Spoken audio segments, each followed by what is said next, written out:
कुमार जी, कांग्रेस ये इस बात को आला कमान इतना लैक क्यों करता है कि एक स्मूथ ट्रांजिशन तक वो पहुंच पाए?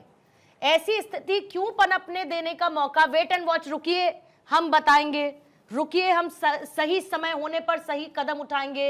ये स्मूथ ट्रांजिशन ना कर पाना कांग्रेस को कई राज्यों में भारी पड़ा है, आला कमान को। देखिए पूर्णिमा जी, मुझे लगता है कि इस कर्नाटक का एक दूसरा पहलू है, और वो पहलू ये है कि कर्नाटक से वोट चोरी का खुलासा हो रहा है। कर्नाटक में एसआईटी जांच हुई है और कर्नाटक में मनी ट्रेल मिले हैं वोट चोरी की। अब कोर्ट में जाएंगे तो मामला खुलेगा। तो ऐसी स्थिति में यह सरकार कैसे गिरे, ये एक कांग्रेस के अपोजिशन में जो पार्टी है बीजेपी, उसकी एक प्राथमिकता है। अब दूसरी बात है कि अब क्या कुछ भी नहीं है? नहीं है, सही बात है। ऐसा नहीं कि कुछ भी नहीं और धुआं निकल रहा है। तो एक बात है कि खुद डीके शिव कुमार के स्टेटमेंट में देखें तो वो कह रहे हैं कि 5-6 लोगों के बीच की बात है, जैसा कि अवधेश जी ने कहा, और हम बाहर में नहीं बोल सकते, कांग्रेस को कमजोर नहीं करना चाहते। दोनों ही एक बात कहते हैं कि हर हाल में जो आलाकमान फैसला करेगा वो हम मानेंगे। यानी अगर 2-6-2.5 साल का कार्यकाल दोनों के बीच में ऐसी कोई बात हुई होगी तो उस पर बने रहना है कि नहीं बने रहना है, जो भी फैसला होगा ये दोनों मानेंगे।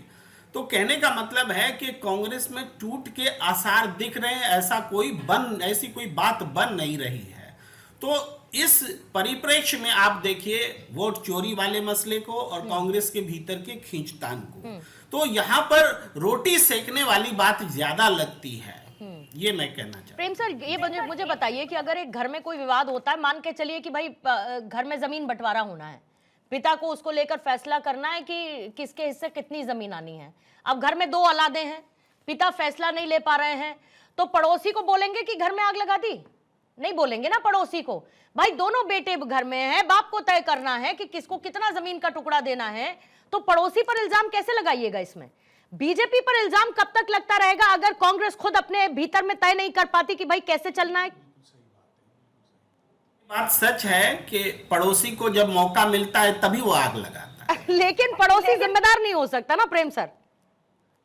ये बात समझिए। आग लगाने का काम, परिवार मजबूत है तो बाहरी कोई भी आग लगाता रहे, क्या समस्या उसमें? नहीं, तो ये मान लिया जाए कि नैसर्गिक रूप से परिवार में कोई झगड़ा ही ना हो, है ना, और पड़ोसी को कोई मौका ही ना मिले, और पड़ोसी अगर आग लगा रहा है तो बोला जाए भाई झगड़े हो इसलिए। पहला जिम्मेदार कौन होगा ये बताइए? दोष ही न दिया जाए, ऐसे भी पहला जिम्मेदार कौन होगा ये बताइए प्रेम सर। ऐसे भी सोचा जा सकता है जी। मैं ये कह रहा हूं कि ये बात जो हुई है अभी तक, जो भी 2.5 साल का प्रयोग सबसे पहले तो बीजेपी ने ही शुरू किया था, मायावती जी के साथ में वो गठबंधन में था, नहीं चला था, फेल हुआ था 2.5 साल। और 2.5 साल का प्रयोग, जो कुछ भी चर्चा कांग्रेस के भीतर भी रही है वो भी नहीं चल पाया, क्योंकि 2.5 साल इम्प्लीमेंट ही नहीं हुआ। तो इसलिए 2.5 साल का फॉर्मूला कर्नाटक में भी नहीं चलेगा, ये पक्का है। या तो इस बात को हमेशा के लिए दफन कर दिया जाए, और नहीं तो सिद्धारमैया को कंटिन्यू एग्जीक्यूट किया जाएगा, करना चाहिए। ठीक है, 1-1 मिनट का टाइमर रखते हुए अमित तिवारी जी, पहले मैं आपके पास आना चाहूंगी। इससे बीजेपी, मैं पहले वाले सवाल पर ही वापस आ रही हूं, बीजेपी इससे अपने लिए क्या चाहती है? हो चाहे नहीं हो, छोड़ दीजिए। देखिए पूर्णिमा जी, वहां पर कांग्रेस पार्टी पूर्ण बहुमत की सरकार पर है, और जनता ने जो जनादेश दिया है, हमें विपक्ष में रहने का जनादेश दिया है, तो उस हैसियत से तो हम जनता के सवालों को उठा रहे हैं। आज जो इस पूरे कलह में, कुर्सी के खींचतान में जो जनता सफर कर रही है, वहां का इंफ्रास्ट्रक्चर ध्वस्त हुआ पड़ा हुआ है, कोई काम नहीं हो रहा है। किसानों के मुद्दे पर मक्के का एमएसपी का रेट जो है वो 3,000 तय होना था, वो नहीं हुआ, उसके मुद्दे पर हम जमीन पर वहां पर लड़ाई लड़ रहे हैं। रोजमर्रा के काम जनता के हो नहीं रहे हैं। जैसा कि मैंने आपको बताया कि जीएसटी कम तो हुआ, लेकिन कर्नाटक में उसका असर दिखता नहीं है, क्योंकि बिजली, पानी, बस और मेट्रो ट्रांजिट सभी के दर इतनी बढ़े हुए हैं। सबसे ज्यादा टैक्स जो वसूली होता है वो यहाँ से होता है।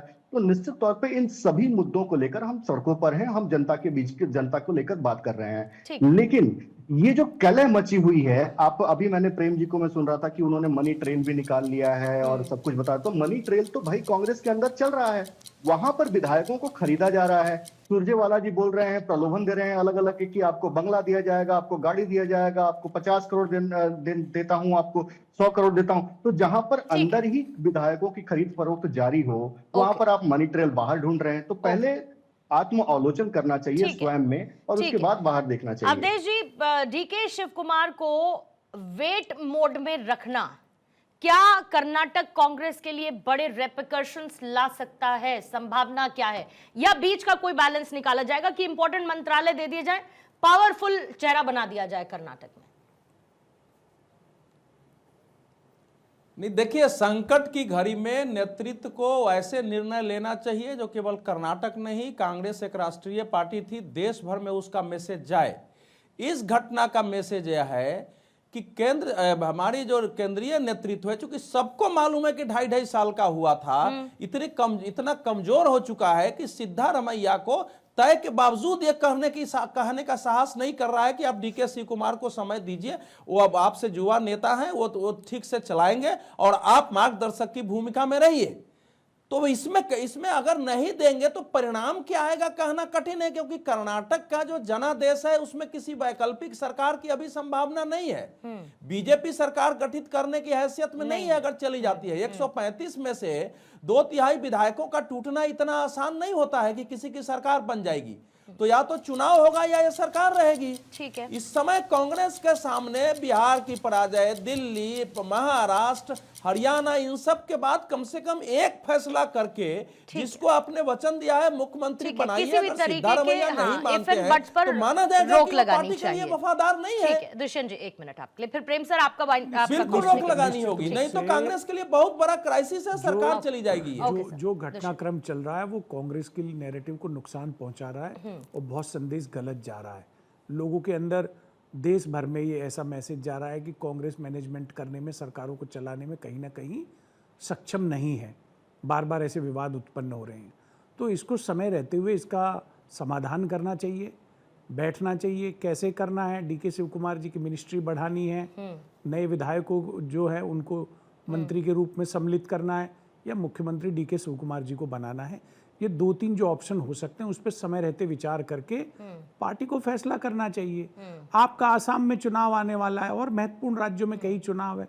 असम में कांग्रेस की सरकार बनने की संभावना करनी चाहिए पिछले से निपटने की बजाय। जी जी जी, बिल्कुल आगे की तैयारी। ठीक है, ठीक है। एक क्लोजिंग कमेंट प्रेम सर आपसे लेते हुए, क्योंकि डीके शिव कुमार को आप ये देखिए, संगठन में उनकी मजबूती है, पैसा है, एक उनका ये भी प्रभाव है, वोकालिगा समुदाय में उनकी पकड़ है, तो ऐसे में नजरअंदाज करने की स्थिति तो है नहीं, तो क्लैरिटी तो देनी पड़ेगी, अभी नहीं सिद्धू का, लेकिन जल्दी देनी पड़ेगी।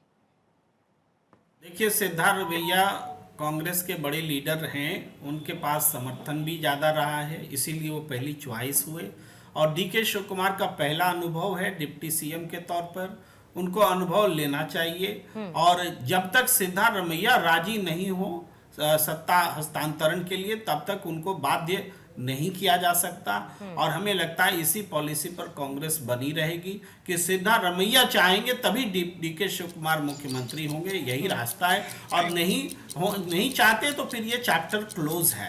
ये जहां तक कांग्रेस का सवाल है, मुझे निकट भविष्य में यही दिखता है कि यही होने वाला है। चैप्टर क्लोज तो आला कमान से होगा ना, या तो इधर और या फिर उधर। चैप्टर क्लोज कर देंगे, नहीं, या तो इधर या फिर उधर, मतलब दो नाव में आप पैर रखकर तो सवारी नहीं कर सकते। नहीं, बिल्कुल लग तो ऐसे ही रहा है, इसमें कोई डाउट नहीं। पूर्णिमा प्रेम जी, कांग्रेस डुबाओ अभियान के रणनीतिकारों में शामिल है। डीके शिव कुमार के चेहरे पे नहीं, उसके लिए सिद्धारमैया के चेहरे नहीं, अवधेश जी, उसके लिए प्रेम कुमार जी की जरूरत है क्या? शिव कुमार के प्रदेश अध्यक्ष रहते हुए पार्टी जीती। ये बड़ा सवाल है कि वो उसके लिए प्रेम कुमार सर की जरूरत है कि नहीं है, क्योंकि ऑलरेडी जी वोट चोरी और फलाना, तो यही लोग जाके राहुल गांधी को बता रहे हैं और वो टाइम फिश हो रहा है, उसके विरुद्ध प्रतिक्रिया हो रही है जनता की। ठीक है सर, ठीक है। मेरे पास समय, प्रेम सर, समय इतना है, माफी के साथ रोक रही हूँ सर, पर आपका शुक्रिया चर्चा में शामिल होने के लिए। अवधेश जी आपका भी धन्यवाद, दुष्यंत जी, अमित तिवारी जी आपका भी शुक्रिया, तहसीन भी हमारे साथ चर्चा का हिस्सा थे।